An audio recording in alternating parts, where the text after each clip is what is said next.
તું કબૂલ કરે છે છોકરા ઉપાડે તું કબૂલ કરી તો હમણાં નહીં ઉપાડે દે છોકરો આ મીઠાઈ ખાય આ મીઠાઈ ખા આ તું પોતે ખા આ મીઠાઈ ખા મિત્રો બાળક ખોવાઈ ગયા આ ખોવાઈ ગયા આવા પ્રશ્નો તમે તમામ વોટ્સઅપ ગ્રુપમાં જોતા હશે, પરંતુ ખરેખર મિત્રો આ બાળકો કઈ જાય છે એ આપણે વિડીયોની અંદર જાણવાના છે।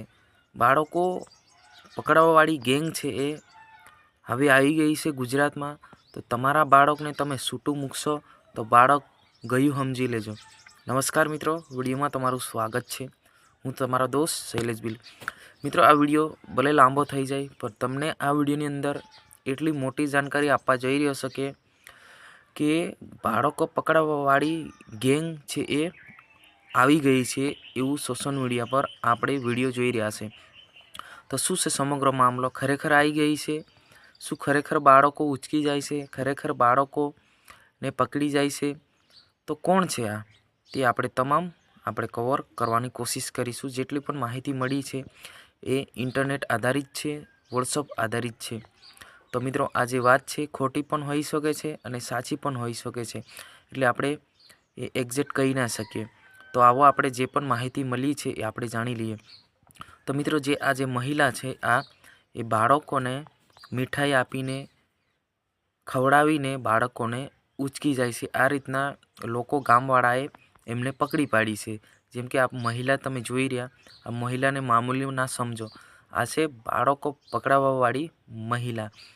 જેમ કે અલગ અલગ પેકેટ બનાવી લાવે અને બાળકોને લાલચ આપે કે લે બેટા કહીને બાળક જે આ પેકેટ ખાય, મીઠાઈ મૂકે, જે પણ હશે એ મૂકે, બાળક ખાય એટલે બાળક તરત જ બેહોશ થઈ જતા હોય છે। તો બેહોશ થઈ જતાની સાથે જે આ મહિલા છે એમનો ફાયદો ઉઠાવીને એને ઉચકીને ગાડીમાં મૂકીને બાળકોને લઈને ભાગી જાય છે। તો ગુજરાતમાં કેટલાક દિવસોથી આવી જો વાતો ચાલી રહી છે, તો આ પાટણની અંદર આવી ઘટના બની છે કે બાળકોને ઉચકી જતા, બાળકોને લઈ જતા, બાળકોને પકડી જતા, એવી રીતના આજે વિડીયોની અંદર લોકો કહી રહ્યા છે। તો આ ખરેખર જ છે મિત્રો। તો તમારા બાળકને સાચવો, જેથી કરીને આવી ગેંગ આવી છે ગુજરાતની અંદર, તો આવા ખિસ્સાથી દૂર રહે। તો તમારા બાળકને એકલું મૂકશો તો ધ્યાન રાખો, રમવા મૂકશો તો ધ્યાન રાખો, કેમ કે અત્યારે બધા લોકો કહી રહ્યા છે કે ગુજરાતની અંદર બાળકો પકડવાવાળી ગેંગ આવી છે। તો આ જ છે મહિલા જે પકડાઈ છે પાટણની અંદર। તો ખરેખર મિત્રો આ સાચું હોઈ શકે છે, ગામ લોકો બધા ભેગા થઈને પકડી છે। તો તમારા બાળકને ધ્યાન રાખો, એકલું ના મૂકશો, કેમ કે અત્યારે વેકેશન છે, બધા બાળકો ઘરે જ રમતા હોય છે, એટલા માટે સ્પેશિયલ હું તમારા માટે વિડીયો બનાવ્યો છે। તો આ જાણકારી તમને સારી લાગી હશે તો ચેનલને સબસ્ક્રાઈબ કરીને તમામ વોટ્સઅપ ગ્રુપમાં શેર કરી દેજો, જેથી કરીને બધાને ખબર પડે કે બાળકો પકડવાવાળી ગેંગ આવી છે। જય હિન્દ, જય ભારત।